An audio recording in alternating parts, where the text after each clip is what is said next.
I am too close to the camera. Holy. I'm also too tall. First time in my life that's happened.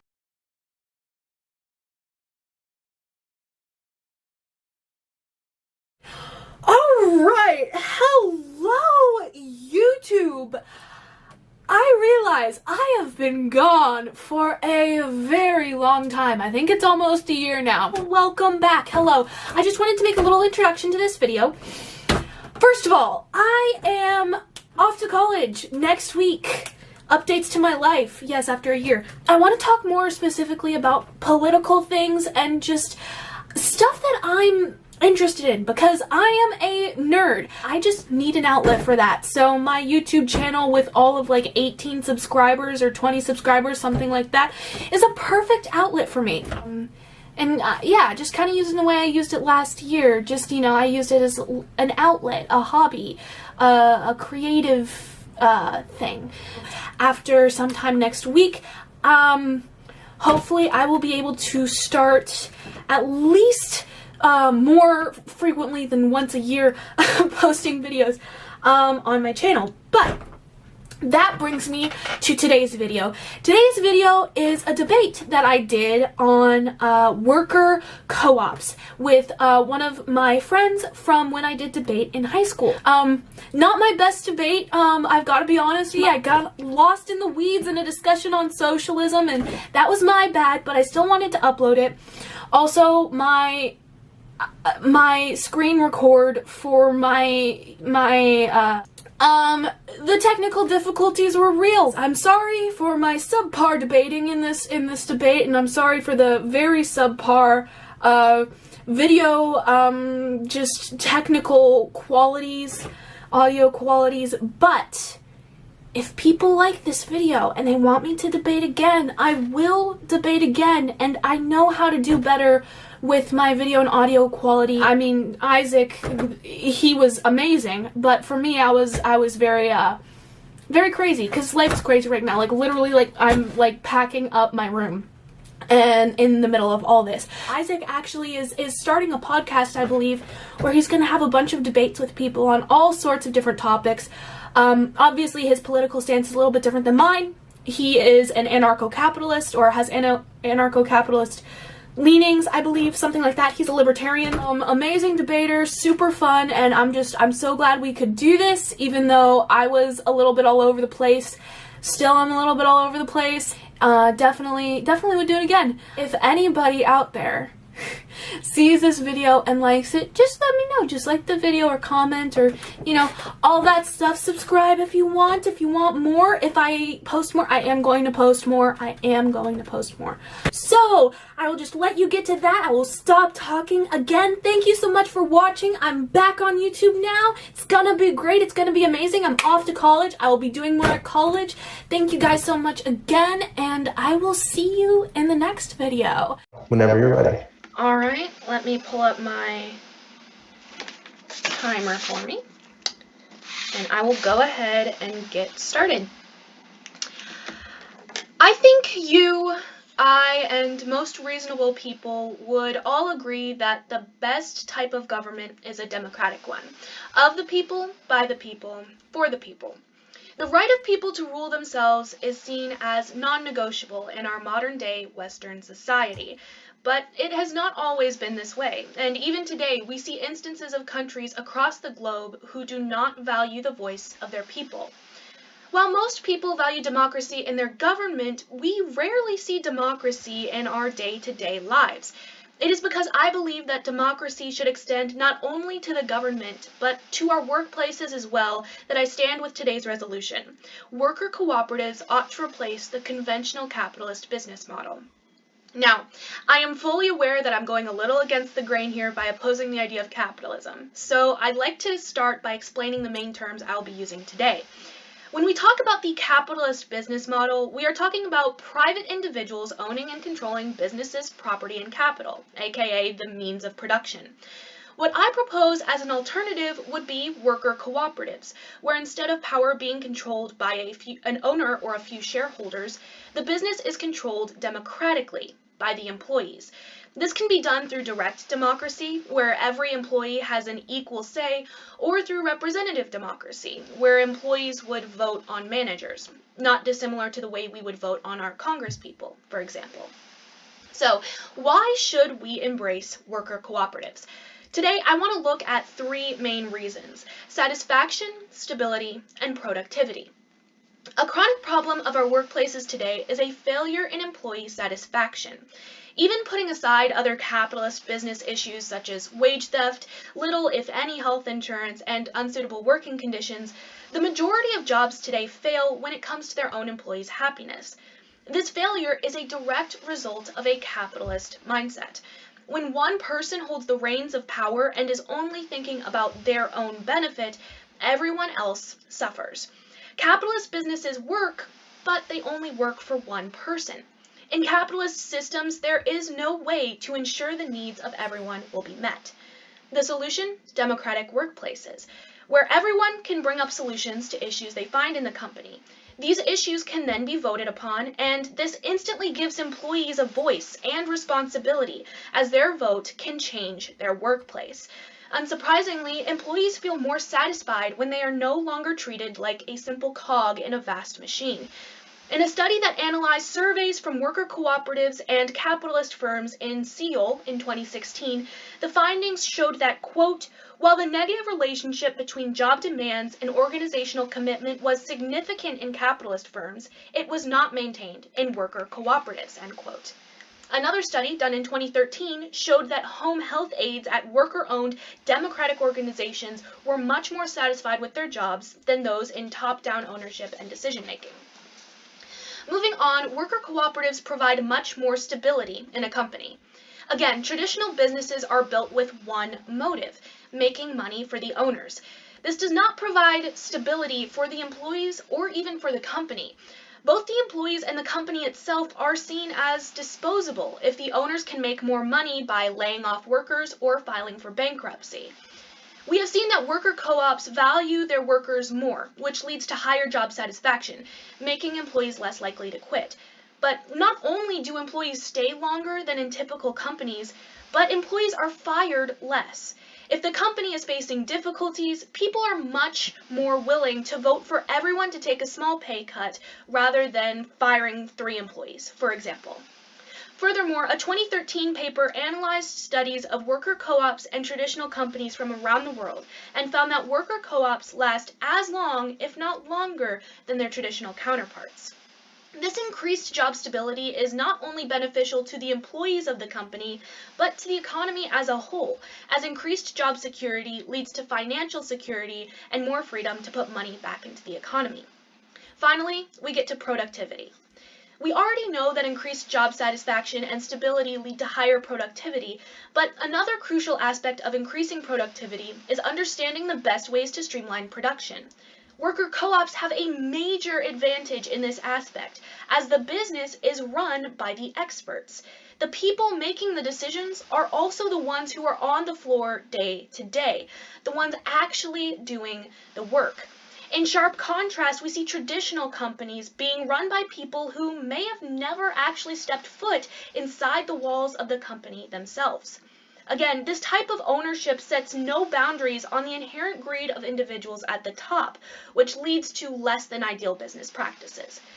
Virginie Perotin, in a paper on worker cooperatives, looked at 2 studies, one from 1995 and the other from 2012, which found, quote, the way worker cooperatives organize production is more efficient, end quote.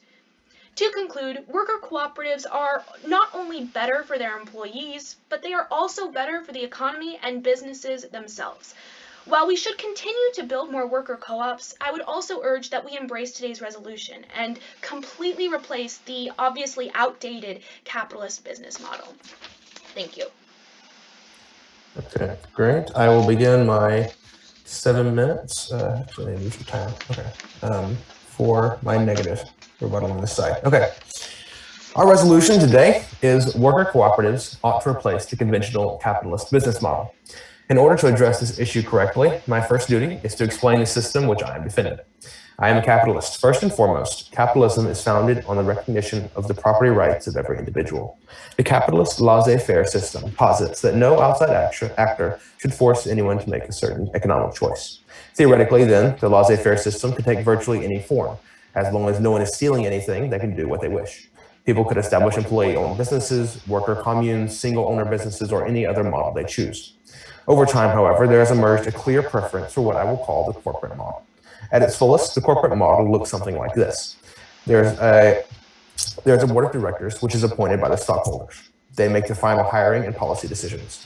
There's a CEO who functions as the day-to-day leader of the business and makes most managerial decisions. Depending on the size of the organization, there is then a managerial command chain down through regions, districts, and finally individual buildings. The managers at the level of individual stores will hire employees and oversee the minutiae of everyday routines. If this system could be visualized, it would look something like an hourglass. At the top are many stockholders who own pieces of the business and appoint representatives to the board. The board appoints the CEO, who then presides over a pyramid of managers. In a capitalist system, every actor wishes to make as much money as he or she can. Accordingly, the most efficient business models have been chosen. The corporate model, while far from perfect and as fallible as any human system will be, is, in most cases, the best model. Before I get into my arguments for the corporate hierarchy, I'd like to note something. I really don't have a problem with employee-owned businesses or worker cooperatives. As long as no one is forced to do it, they are a perfectly legitimate way of doing business, and I'll even concede that in certain markets or in certain cultures, worker co-ops may be the best way of running a business. It seems clear to me, however, that the majority of the time, the corporate hierarchy is the most effective. So I'm going to focus on 2 points for my argument here. One is that some individuals are more capable than others in any given field, and managerial and decision-making power should be given to them rather than less capable members. And two, the division of responsibilities and information in the corporate model is essential to the success of a business. Okay, so point one. It is an inescapable fact that in any given field, some people will be more productive than others, whether through personal character, superior education, natural talent in the field, or their personal goals and values. Some people will prove themselves more valuable to the company and be able to accept greater responsibility. In an ideal system, these people would be placed in positions of greater responsibility and have greater decision-making power based on their ability as managers and entrepreneurs. In a corporate system, each manager from the CEO down has an incentive to choose the most effective employees to promote to positions of authority. The better the managers under them perform, the more those in authority over them are able to produce. These managers would be granted decision-making power based on their rank in the hierarchy and granted rank in the hierarchy based on their ability to perform. The core philosophical distinction between this corporate model of business and the cooperative model of business is the democratic decision-making process. The cooperative model posits that a democratic decision-making process, that is, decision-making power by head count, is more efficient than decision-making power granted by rank and fundamentally by ability and value to the company. I personally have very little faith in the unvetted majority of people to make wise decisions. The continuing failure of democracy on the governmental level shows that an indiscriminate mass will tend toward maximizing their personal benefit in the short term rather than the whole of the property in the long term.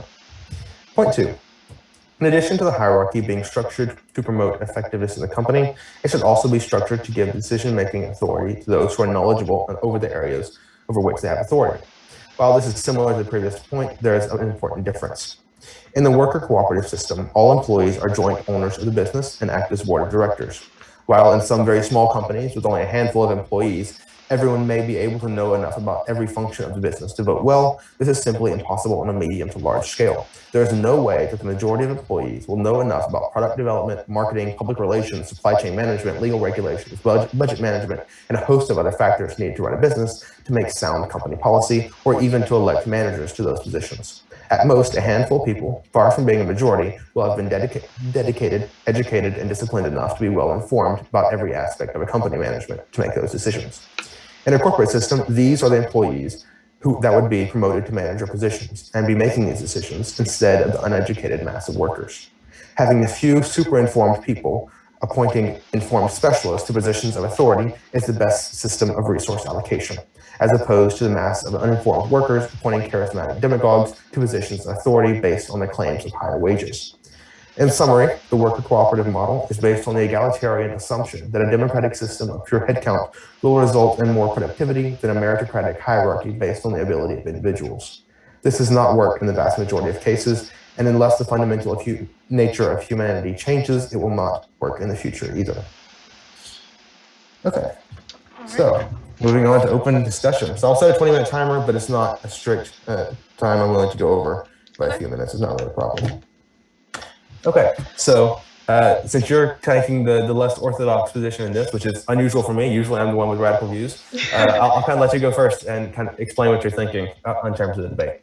Okay, yeah. So, just looking at your first statements, it seems like your biggest problem with worker cooperatives is the idea that you don't trust people to democratically choose what's best for their company. Is that the general? Right. Yes, I think that democracy has a bad track record on many levels. I think that on a governmental level, whenever you're having the government being able to force people to do things, it is necessary. So that the government, on a philosophical level for me, whenever an institution has the power to force you using violence, guns, prisons, then people should have a say in how it's run.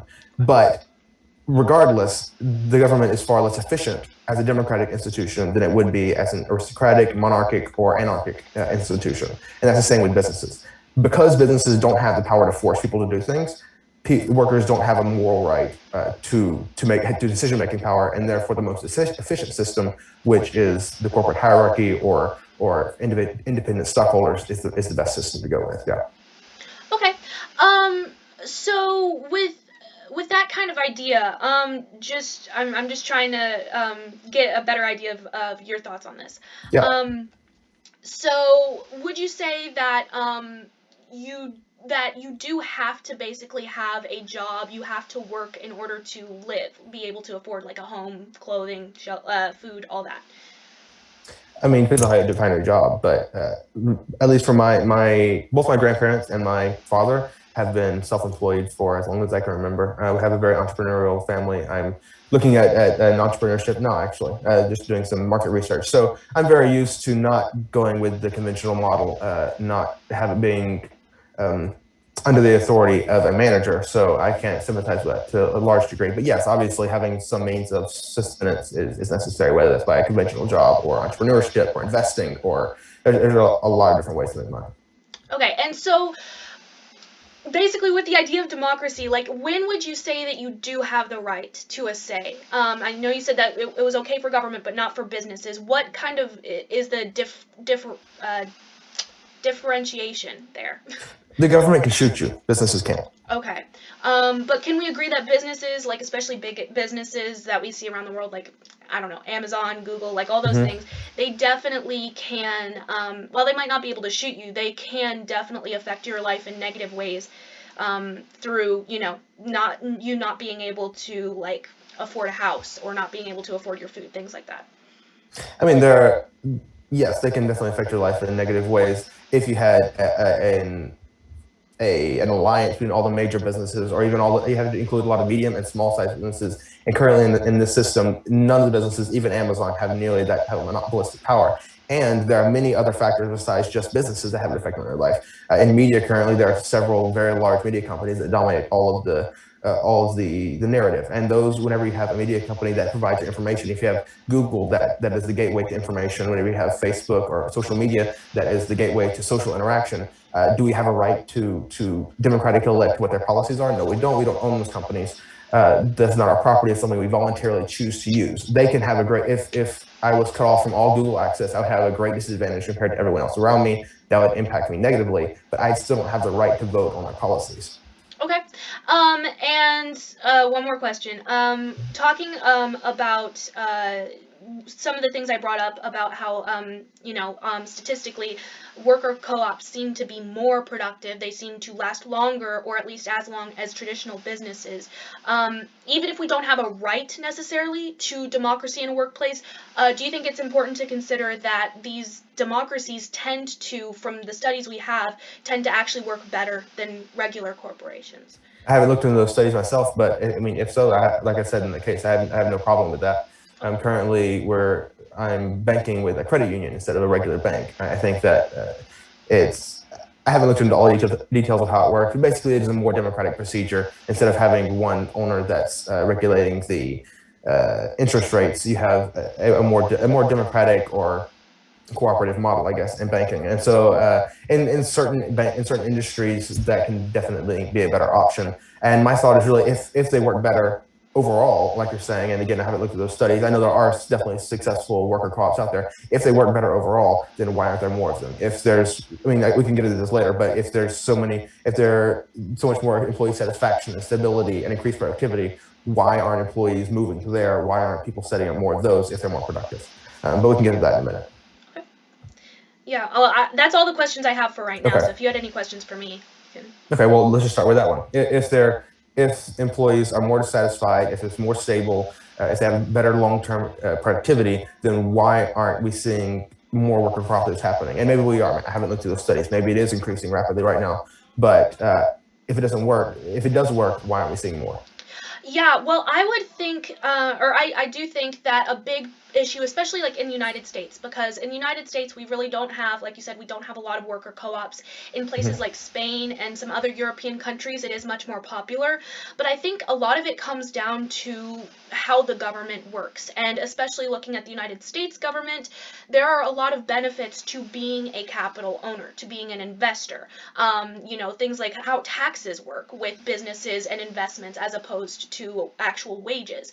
A lot of that actually incentivizes people to become capital owners rather than owning a business cooperatively. So I think a lot of it has to do with governments, and also another aspect would be the fact that the capital owners exist in the first place. So it's a lot harder for someone who isn't a capital owner to begin with to actually start a cooperative, because they don't have anything of their own, any capital of their own, to actually start that up. So it would be a matter of giving people enough money to begin with that they could actually start their own businesses together.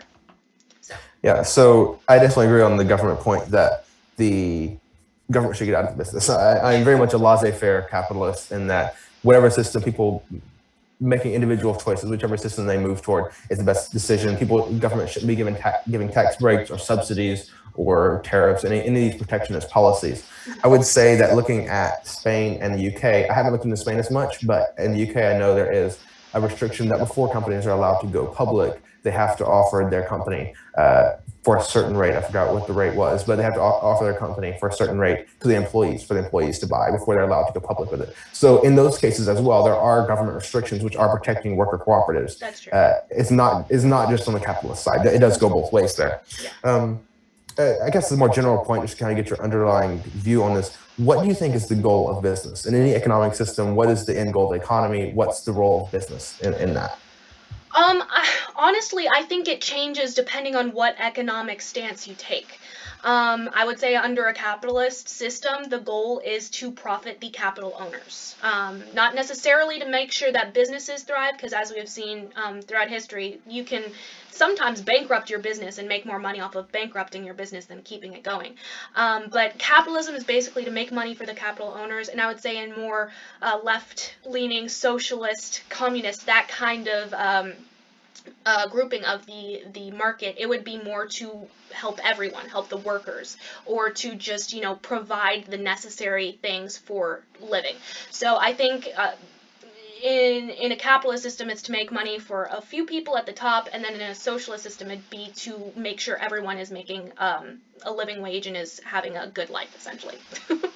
Would you advocate for the socialist system? I don't really know my politics a whole lot right now, but I would say that as of right now, I'd call myself anarcho-socialist. So yes, socialism, not necessarily communism. Okay, I'd like to get back to that in just a minute. Okay. What do you attribute modern wealth success on? Like, so in the modern age, especially since the Industrial Revolution, that's whenever you've seen the capitalist model really explode. We can discuss whether that's through government protection or not, but you've seen the capitalist model really explode, and you've seen a great increase in wealth. I think over the last decade, maybe it was over the last 20 years, global poverty has decreased by half. You've seen a lot of success there. Do you attribute that to the capitalist system, or what? Because that's the most common explanation. What other things would you attribute that to? Yeah, I would attribute the wealth overall to just innovation. We've seen things like the internet and cell phones and all of these crazy new things coming up in the past 20 years, 30, 40, however long. But very recently, we've had a lot of innovation that we really have not had at any other time in history. So I think that is a big thing. But also, I would say, just on top of that, yes, we have had a lot of wealth created globally, but also at the same time, we have seen a wealth disparity happen between the lowest earners and the highest earners at the top. So while wealth is growing globally, we do see a higher disparity between the people at the top and the people at the bottom. So. Do you believe the people at the bottom are still growing in wealth? Relative to what they were at before, yes, I would say so. So this is something that I've found confusing in a lot of areas. What is the problem with inequality? That's, for me at least, looking at everything in the natural, everything in human society. You have writers, you have the top five, J.K. Rowling and Stephen King. You have those everywhere, and you have the bottom 95% of writers nobody reads. Those are only very niche. When you have political system, everybody talks about the president, the vice president, and the speaker of the house. Everybody talks about those, or the few major senators represented. They have captured the vast majority of media attention, and nobody looks at the rest of the 600 of them. And that any system you choose, whether it's in the economy or not, you're going to have a few at the top who get the vast majority of the market share, whether that's economic or media attention. And the rest don't, because those are the ones who will outperform all the rest. And especially in this age, with internet, when anyone can access anything, everyone's going to gravitate toward the few top people. So I don't see this as simply a capitalist phenomenon. This something happens in all human society, and I don't see why it's a bad thing. Well, I think in a lot of areas of society, inequality is not necessarily a bad thing.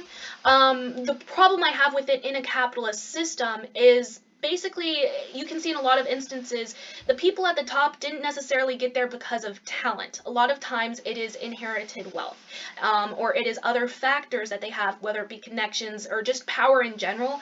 It's a power structure that happens more by how you were born, like who your parents were, what kind of community you were born into.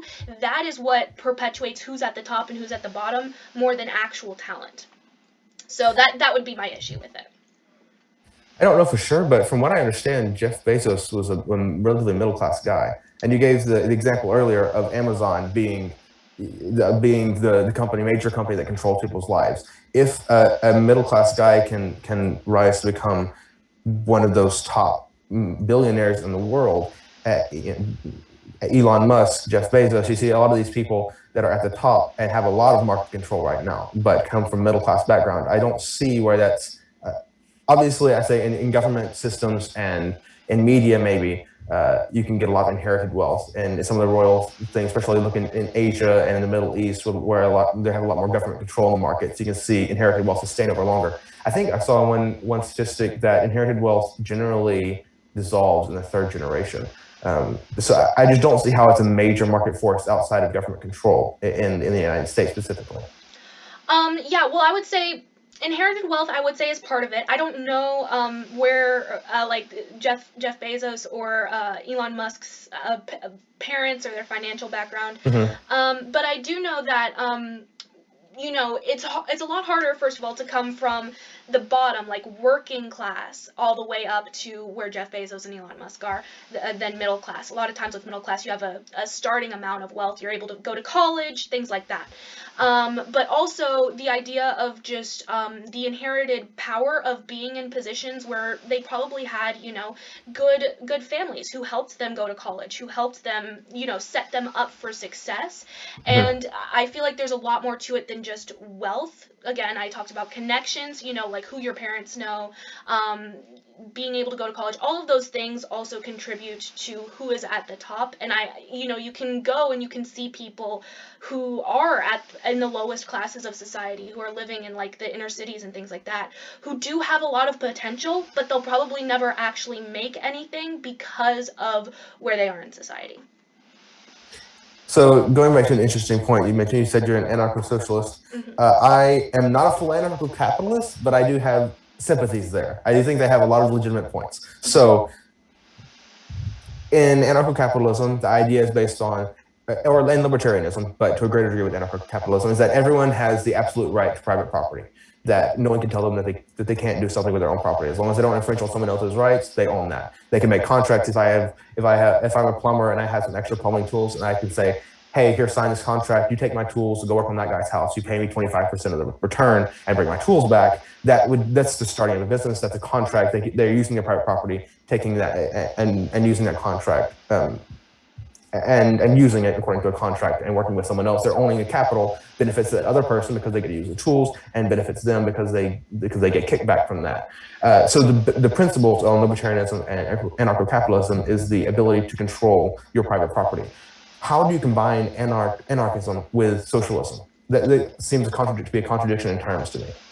Yeah, so I will say I used to, like, a year ago, I would have considered myself a right-leaning libertarian, but over the past year I've kind of looked at things, and anarcho-socialism, basically it has the ideals of socialism where everyone should, the workers should own the means of production, and that society should be based not towards creating wealth for individuals, but, you know, for creating happiness and equality for everyone.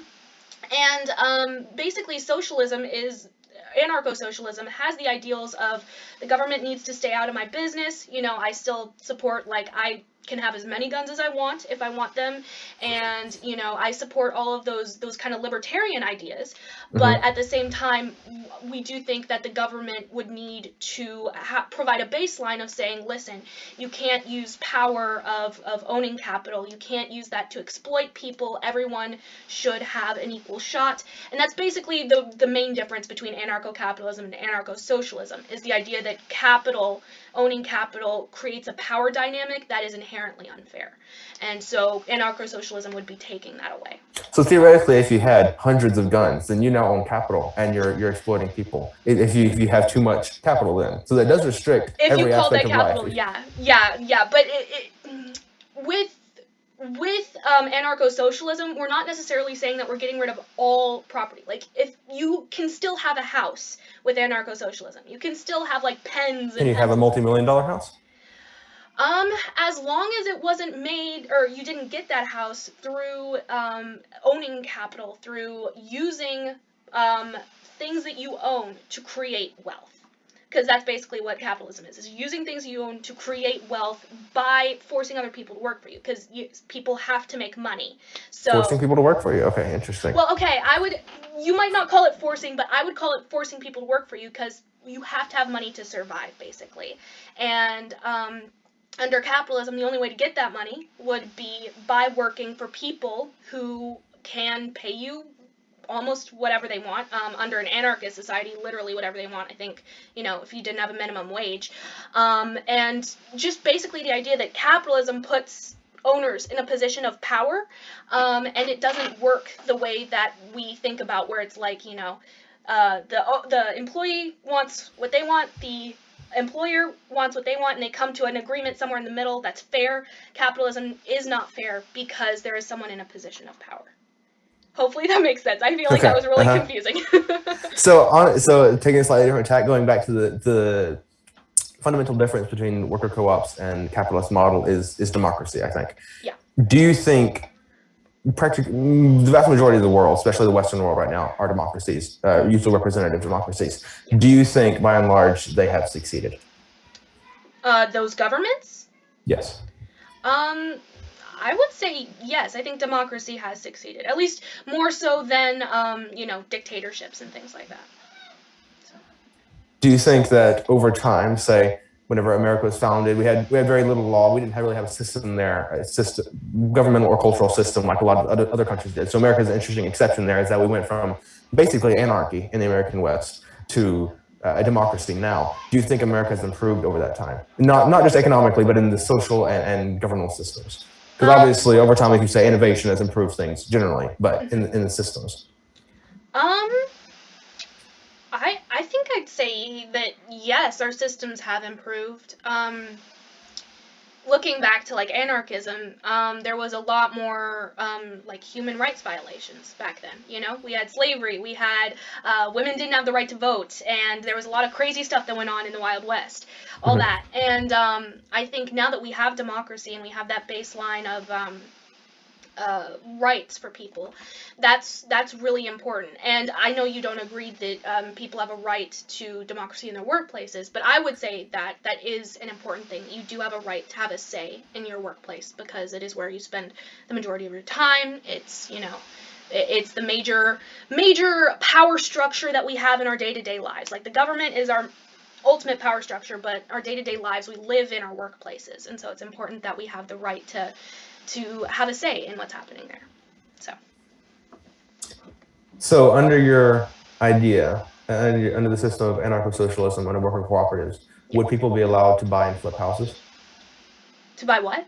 Buy and flip houses. Buy and flip houses.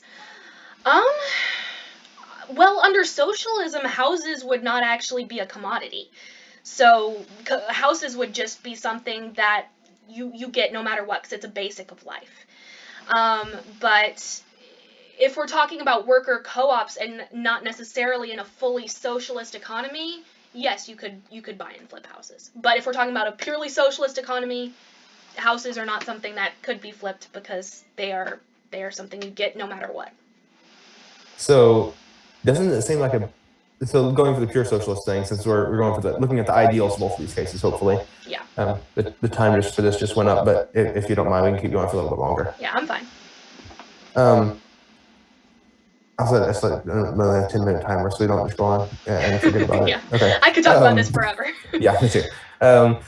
So in a ideal socialist system, which I assume is what you're advocating, doesn't it seem like a bad idea that people can't buy and improve houses? Doesn't that seem like a good thing that would increase the net value in the world? You have a house that's run down, someone buys it, flips it, and makes it has a higher value. Someone else buys it contractually, so now they get a better house because they're willing to exchange money for that. The person who flipped it gets wealth from that. Doesn't it seem like a fundamental economic error to restrict that whenever everyone's consenting?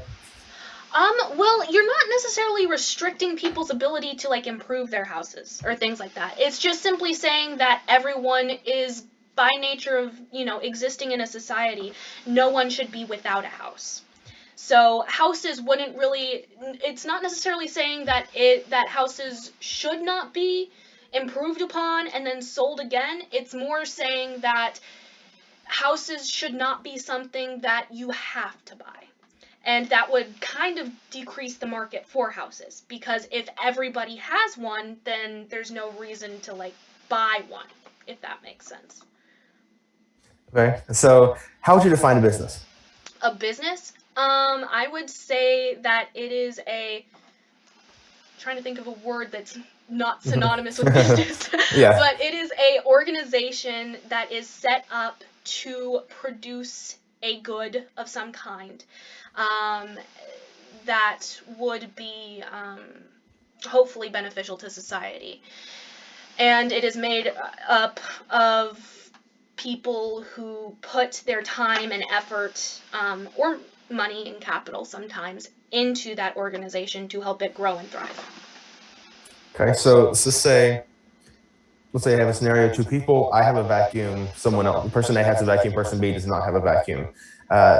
Would a situation like that theoretically happen? The person A has a capital, has a resource that they could use either personally or rent out to someone else. Is that a situation that's untenable under socialism? I don't know about pure socialism, but I don't think it would be untenable under anarcho-socialism, because anarcho-socialism is automatically less state restrictions. So you could still have trading within anarcho-socialism.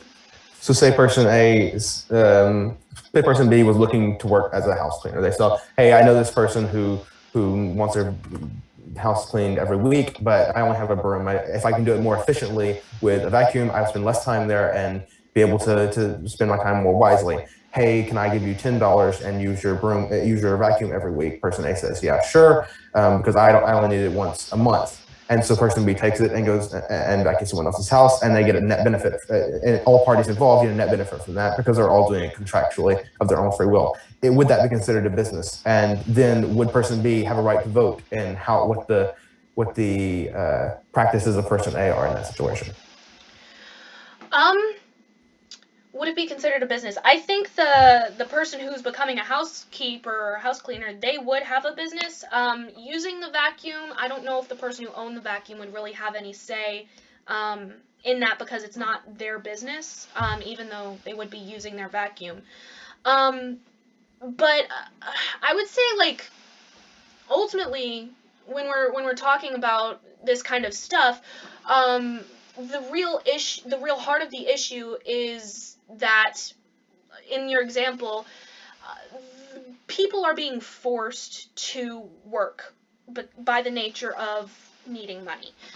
So people are being forced to work, and because people are forced to work, because the person would have to vacuum houses, would have to be a housekeeper, they have a right to choose what happens in that workplace. So because the housekeeper is the one doing the work, she's the one doing the cleaning, she's the one who would have a right over what happens in that business, because she needs to do the work. She's the one producing the benefit to society.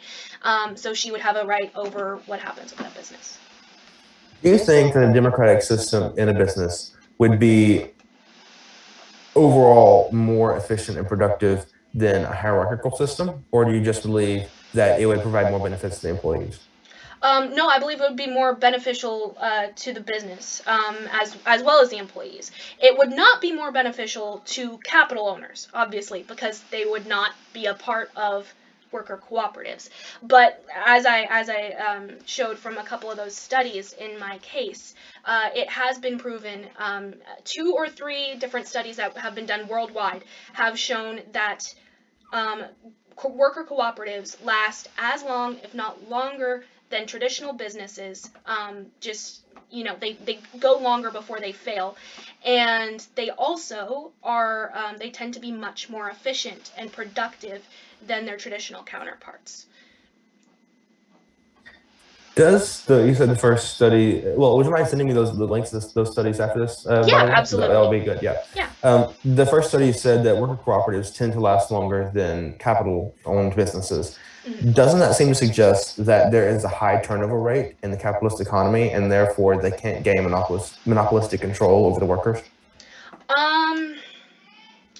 I would say there is a high turnover rate, but there still is monopolistic control, because our capitalist society is mainly run by a few big corporations. Whether we're talking about big tech, or whether we're talking about like the food industry that is only run by a very select few corporations, or even like looking at medicine and things like that. In each sector of the market, there are a few big businesses that really control the majority of the market. So while someone might be able to go to a different company, there still is monopoly, there still is control by the capital owners that you can't really escape out of when you have to work for somebody who owns capital.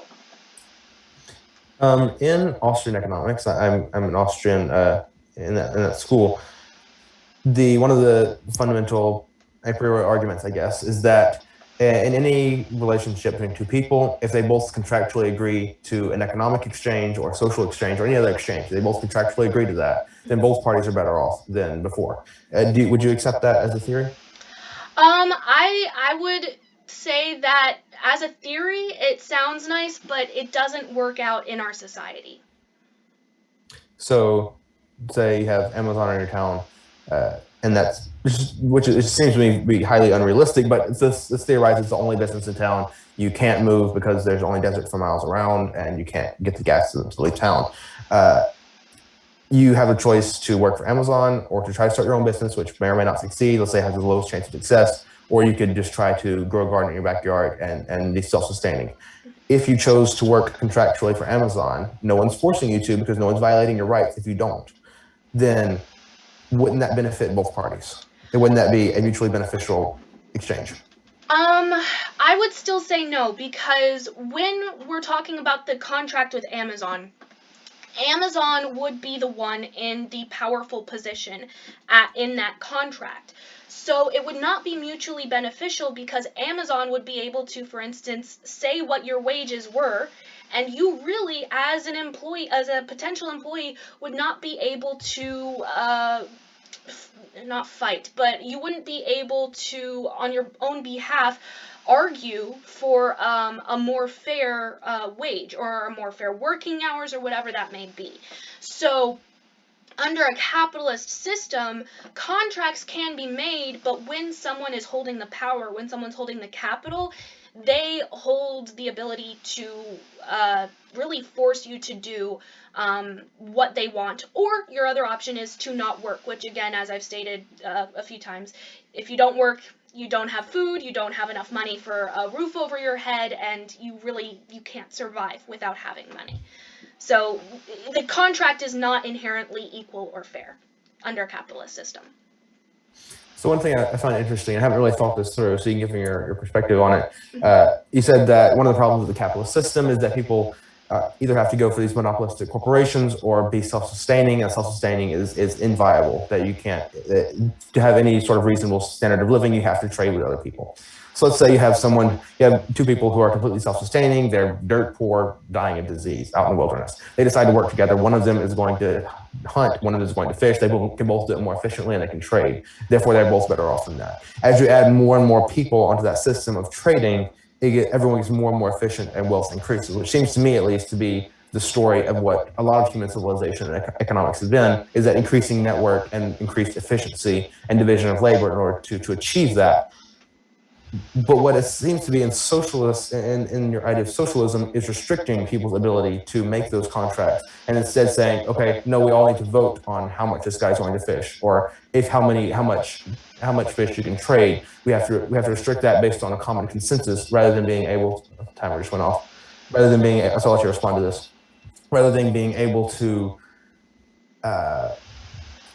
do it contractually and where everyone increases by mutually beneficial, it seems to be going against the very principle that your principle is saying that you either have to be self-sustaining or work for a capitalist monopoly, and being self-sustaining is not viable. Therefore, we should have restrictions on trade, which is the very thing that brings people out of self-sustainability into a wealthier market. I don't know if that makes sense. That's kind of a long description, but if you kind of get an idea, you can give me that, and then I guess we can move into your closing statements and my closing statements, and we'll finish up. Yeah, I'll just go ahead and set my timer and just respond in my closing statement. Okay, 5 minutes. So basically, I would say in response to that, again, it's a good idea, it's a good concept, it's a good theory, but in reality, we don't have systems where, like you said, one person is fishing and one person's hunting, and then they trade. That's not how capitalism works in our modern day society. How it works is one person has all of the fishing poles, let's say, and all of the guns, and you would go to that person having nothing, having no ability to fish or hunt, and you would say, I need to fish and hunt in order to survive, in order to make money. And they then, because they have all of the capital, they have the fishing poles and the guns, they are then able to manipulate you because you have no bargaining power in that instance. So the real problem with capitalism is one person has all the bargaining power and the other does not. With going to the idea of worker cooperatives, since I'm trying to do my closing statement as well, the idea of worker cooperatives is, again, we're getting rid of that capital owner. We're getting rid of that person who would have all of the power, all of the ability to really manipulate the workers and the businesses.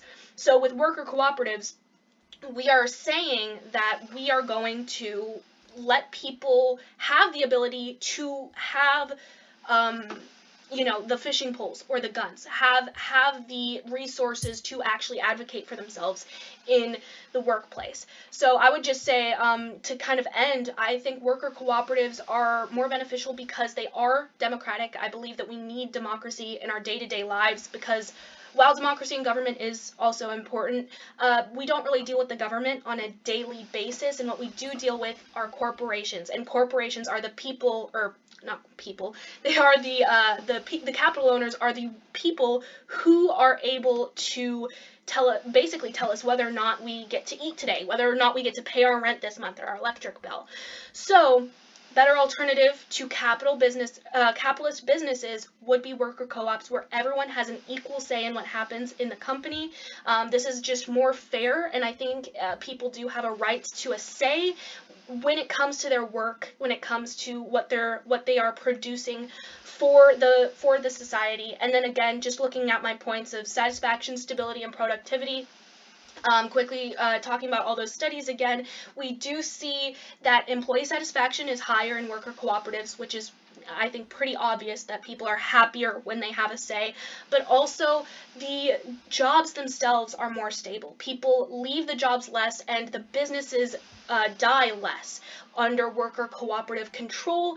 And also, these worker cooperatives are more productive because the people who actually do the work are the ones making the decisions. So the experts on the work are the ones who are making the decisions on how to be more productive, and this obviously, in the end, as the studies have shown, causes more productivity in the workplace. So I would say by all of those metrics, worker cooperatives are better for our economies, and I think that that is why worker cooperatives ought to replace the conventional capitalist business model. Great. I will begin my 5 minutes and closing statements. Okay, so we've discussed a lot today, ranging from the fundamental nature of economy and democracy to Amazon, and getting into some hypothetical examples here.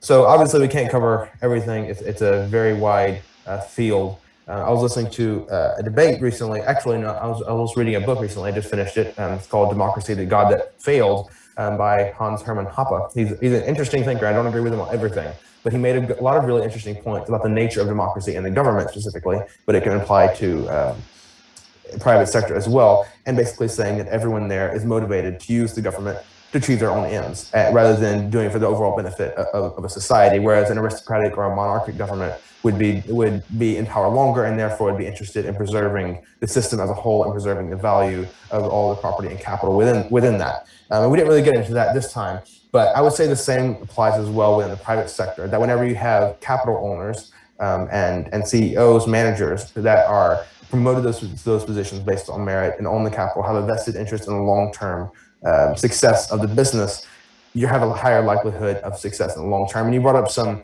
studies saying that worker-owned businesses tend to last longer, greater employee satisfaction, and obviously that's the case in those situations. And as I said in my original argument, there are markets out there and cultures out there which are more conducive to worker cooperatives, and I think that's why they've succeeded in those areas. And under certain government protections, I think that has a role to play in it as well. But in certain markets, they have succeeded, and that model has worked. However, I think that because they've worked there and because they've not worked in areas like the United States, shows pretty clearly that they are more efficient there and they're not efficient here. And that's okay. That in a capitalistic, laissez-faire system, we can have different models. We can have single owner businesses. My father's owned multiple different businesses. And by the way, I didn't bring this up in the debate because this is not really an argument, just from personal experience, though. We've never had problems with dealing with the corporate monopoly. My father has a social work degree, and he's done on the sweet shop and landscaping. So the degree did not benefit him there. Neither of my grandparents have degrees, and they both own their own business. At least some point during their life, for most of their career, they've owned their own businesses. The corporate monopoly, as you seem to think, hasn't really, as far as I'm aware, shut out a lot of people there. But that's not a study or anything, so I'm not using it as a major example. But the underlying philosophy of democracy in the workplace and the idea that people are better off whenever they're not allowed to trade freely, whenever everyone is forced to give everyone else involved in the association a say, I think is fundamentally flawed. The idea, the a priori argument that whenever both parties are involved in a contractual agreement, they're both better off, is a fundamentally true doctrine. I don't see there's a way that can be disputed, even in a situation where Amazon theoretically is the only company you can go to. You can contractually choose to work for them or not. Even if they set the wage even very low, you can still choose to do that or not to do that. If you choose to do that, then you're better off than you were before by the fact that you chose to do that. And if you don't choose to do that, then choosing not to is the more beneficial option. In any of these contracts, what you choose is going to be, at least what you think, is the more beneficial option. So I'm rambling a little bit here, but just to finish up, I believe that capitalism is a more efficient model because it's run by those who have a vested interest in the market, and in situations where worker cooperatives work out, then excellent. I have absolutely no problem with that. But the idea that a government or any other institution has the right to tell people what they can and can't contractually do, and that capital owners have to allow people to have a say in how that capital is used, violates fundamental rights of property, in my opinion, and will eventually result in a regression back to the individualistic, survivalistic economic model, which we've managed to move out of in the past, since the Industrial Revolution, basically, whenever you had this corporate model begin taking precedence and increase worldwide systems. So we can talk more after this if you want, but as the debate, I think we've told both sides of the argument, and this has been really interesting. Glad to have either you on whatever I'm producing or me putting it on your YouTube account. I don't know which way it's going here, but I enjoyed talking with you. The debate was fun. Yeah, I really enjoyed that.